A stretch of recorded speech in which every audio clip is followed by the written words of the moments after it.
Hezbollah की बड़ी कामयाबी, इसराइल ने घुटने टेक दिए हैं, जंग बंदी पर राजी हो गया है। अमेरिका और फ्रांस ने जंग बंदी के मुआहदे की सालसी की है। जंग बंदी पर अमल दरामद आज से शुरू होगा।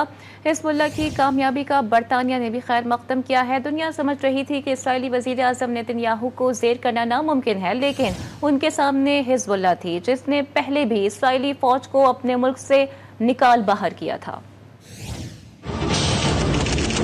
हिजबुल्लाह के इस्राएली फौज पर ताबड़तोड़ हमले, सिहोनी फौज को जान के लाले पड़ गए। इस्राएली वजीर आजम हिजबुल्लाह के आगे घुटने टेकने पर मजबूर हो गए। उन्हें हिजबुल्लाह की तमाम शराइत मानना पड़ी, जिनके मुताबिक करारदाद 1701 के तहत हिजबुल्लाह इस्राएली सरहद से दरियाए लितानी तक पीछे हटेगी, लेकिन गैर मुसल्लह नहीं होगी। जंग बंदी के बाद इसराइल को लबनान के अंदर फौजी कार्रवाई की इजाजत नहीं होगी। करारदाद पर अमल दरामद के लिए 5 ममालिक की कमेटी तश्कील दी जाएगी, जिसमें अमेरिका और फ्रांस भी शामिल होंगे। इस्राएली सरहद से दरियाए लितानी तक लबनानी फौज और अक़वाम मुत्तहिदा की अमन फौज तैनात की जाएगी। 60 दिन के अंदर इसराइली जनूबी लबनान से, जबकि हिजबुल्लाह इसराइली सरहद से दरियाए लितानी तक इनखला करेगी। अमेरिका इस मुआहदे का जामिन होगा। इसराइली वजीर आजम नेतन्याहू समझ रहे थे कि वो दूसरी मुजाहिमती तंजीमों की तरह हिजबुल्लाह को जेर कर लेंगे, लेकिन ये उनकी भूल थी। इसराइली फौज ने जनूबी लबनान पर चढ़ाई की तो उसे सिवाय लाशों के कुछ भी न मिला। नेतन्याहू को लबनान का 1 इंच भी न मिला।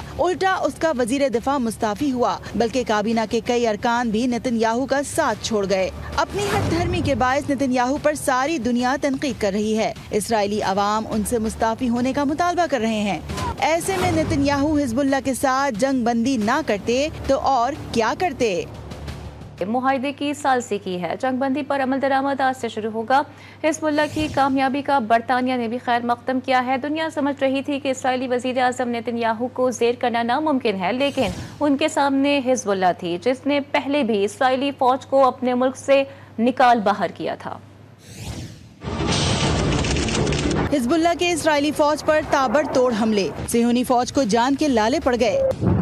इस्राएली वजीर आजम हिजबुल्लाह के आगे घुटने टेकने पर मजबूर हो गए। उन्हें हिजबुल्लाह की तमाम शराइत मानना पड़ी, जिनके मुताबिक करारदाद 1701 के तहत हिजबुल्लाह इस्राएली सरहद से दरियाए लितानी तक पीछे हटेगी, लेकिन गैर मुसल्लह नहीं होगी। जंग बंदी के बाद इसराइल को लबनान के अंदर फौजी कार्रवाई की इजाजत नहीं होगी। करारदाद पर अमल दरामद के लिए 5 ममालिक की कमेटी तश्कील दी जाएगी, जिसमें अमेरिका और फ्रांस भी शामिल होंगे। इसराइली सरहद से दरियाए लितानी तक लबनानी फौज और अक़वाम मुत्तहिदा की अमन फौज तैनात की जाएगी। 60 दिन के अंदर इसराइली जनूबी लबनान से, जबकि हिजबुल्लाह इसराइली सरहद से दरियाए लितानी तक इनखला करेगी। अमेरिका इस मुआहदे का जामिन होगा। इसराइली वजीर आजम नेतन्याहू समझ रहे थे कि वो दूसरी मुजाहिमती तंजीमों की तरह हिजबुल्लाह को जेर कर लेंगे, लेकिन ये उनकी भूल थी। इसराइली फौज ने जनूबी लबनान पर चढ़ाई की तो उसे सिवाय लाशों के कुछ भी न मिला। नेतन्याहू को लबनान का 1 इंच भी न मिला। उल्टा उसका वजीर दिफा मुस्ताफी हुआ, बल्कि काबीना के कई अरकान भी नेतन्याहू का साथ छोड़ गए।